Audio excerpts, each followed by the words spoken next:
Ready for the dictation. Start.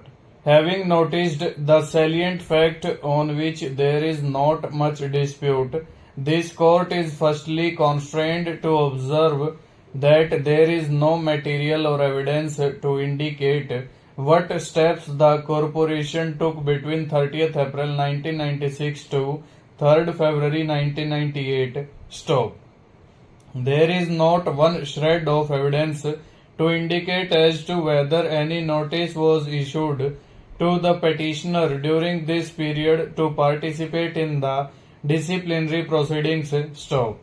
As noticed above, although the order dated 24th April 1998 asserts that various dates had been fixed by the inquiry officer appointed on 17th February 1997, no such notice has been placed on the record, nor have details of any such notice been alluded to or disclosed in the affidavit filed in these proceedings on behalf of the corporation. Stop.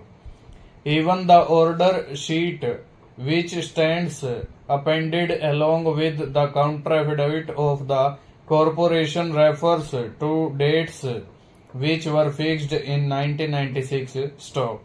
On the above state of the record, the submission of the learned counsel for the petitioner that the disciplinary proceedings were received only in 1998 after a long spell of unexplained silence and inaction appears to have force. Stop.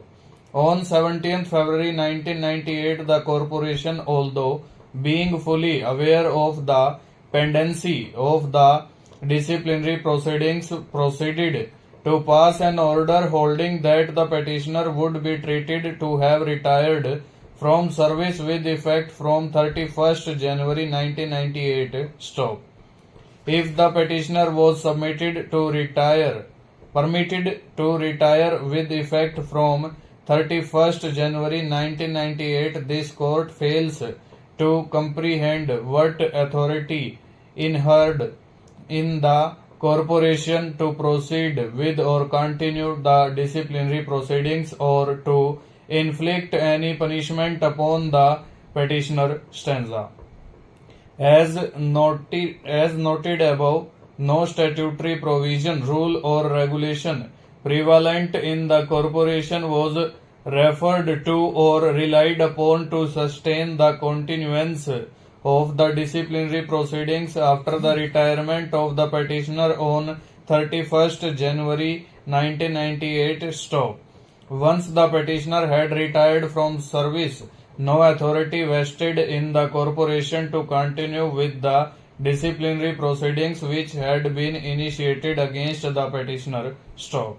Retirement of an employee cuts the cord which connects the two entities and sears all relationship of master and servant or employer and employee. Stop. The retirement of an employee brings the curtain down upon the relationship of employer and employee. Stop.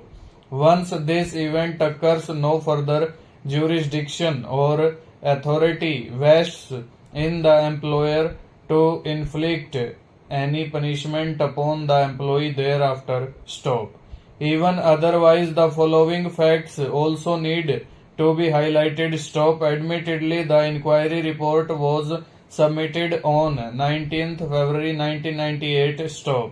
A reading of the said report, which stands appended as Annexure 14, clearly shows that the inquiry officer has not recorded his satisfaction in respect of the guilt of the petitioner on the basis of any material or evidence on record. Stop.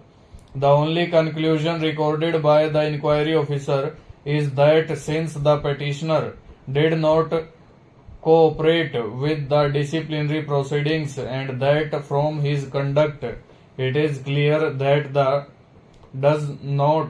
he does not want the proceedings to be concluded, he had no option but to record a finding that the charges stand proved stanza. It is trite law that even if disciplinary proceedings are continued and culminate ultimately ex parte, the inquiry officer is under a positive obligation to record his satisfaction with respect to the charges leveled against the delinquent employee with reference to the evidence based upon which the employer seeks to take action against the employee. Stroke. Even this rudimentary and settled principle was not borne in mind by the inquiry officer. Stop. The mistake committed by the inquiry officer, as noted above, was reiterated by the disciplinary authority in as much as neither in the order dated 24th April 1998 nor in the order dated 30th August 1999 has the disciplinary authority recorded any independent satisfaction with respect to the guilt of the petitioner based upon the evidence or material on record. Stop.